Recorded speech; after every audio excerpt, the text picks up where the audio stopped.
So, we are playing Crash Bandicoot 3 Warped. Yeah, so a lot of you wanted me to do playthrough of this after seeing the Crash Bandicoot series, and I said, hey, what the fuck, might as well. I've only beaten this game like a billion times.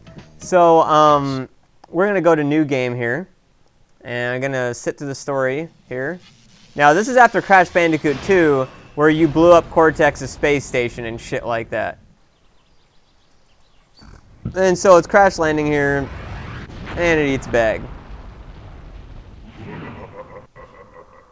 Free at last. And here you've got Crash and his sister, who was introduced in Crash 2, Coco, with a bear, who was introduced in Crash 2. Uka is free. No, it cannot be. Evil, great evil has come. Kind of a weird voice acting, man. Crash is just like, what the fuck?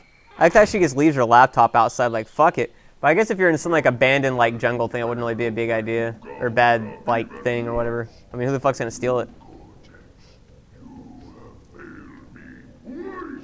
Great Uka, it was that infernal Bandicoot. From deep inside my temple prison, I sent you simpler instructions to follow.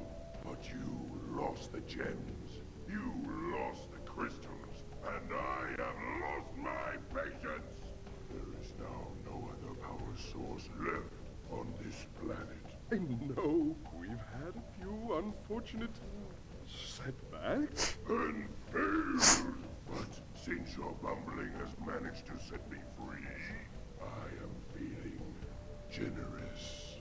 There is still a way for us to amass the power needed to enslave This guy looks like he's doing some kind of, like, pimp walk right here. This time the great Uka will make sure that you do it right.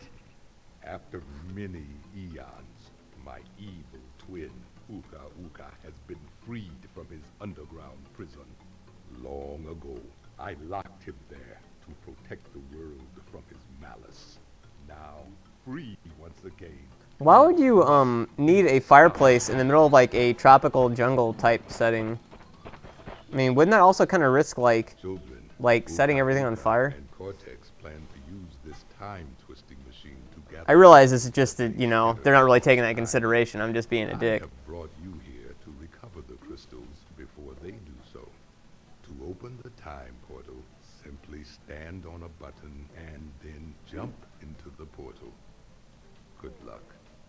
Now, the thing that kind of got me a little bit off about this game is, like, it's almost like Crash Bandicoot 1 and 3. It's kind of like the difference between, say, like, Sonic 1 and, like, Sonic 3. Or, like, Sonic 1 and Sonic Adventure, to be more accurate.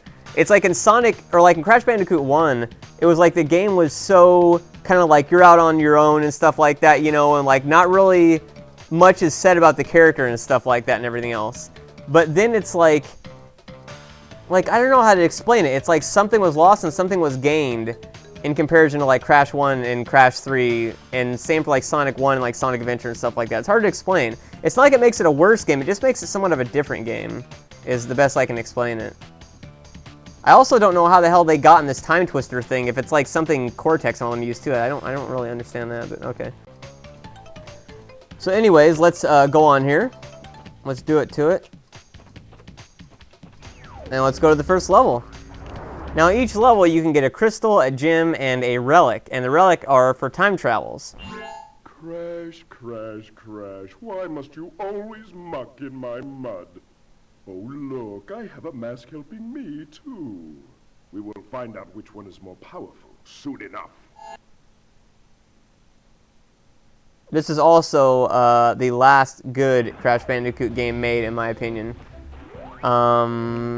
Crash Racing, well, if it came out after this, then that was a great game too. But, yeah, that was pretty much it. Now, in this game, he has the belly slam thing, which you can use to hit boxes a little bit higher up and stuff like that. Did this guy hurt me? I forgot. Fucking come here, motherfucker. You can also slide by pressing circle. Okay, no.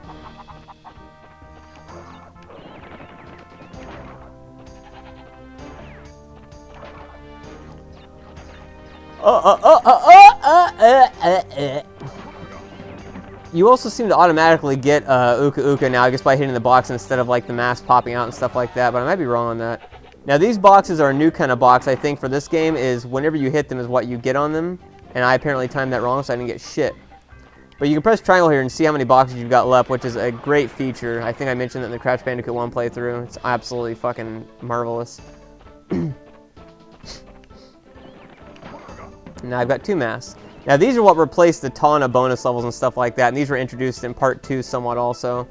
So you go on these, and you can go to the bonus level. Now the boxes do matter in this, and they do factor into the total boxes for the entire level, I believe.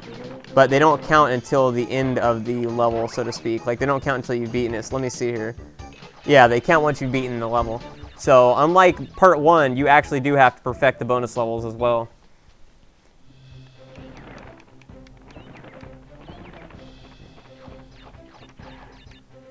Now, you can do a really big jump by hitting the slide button and then jumping, and so that's used in a lot of levels too.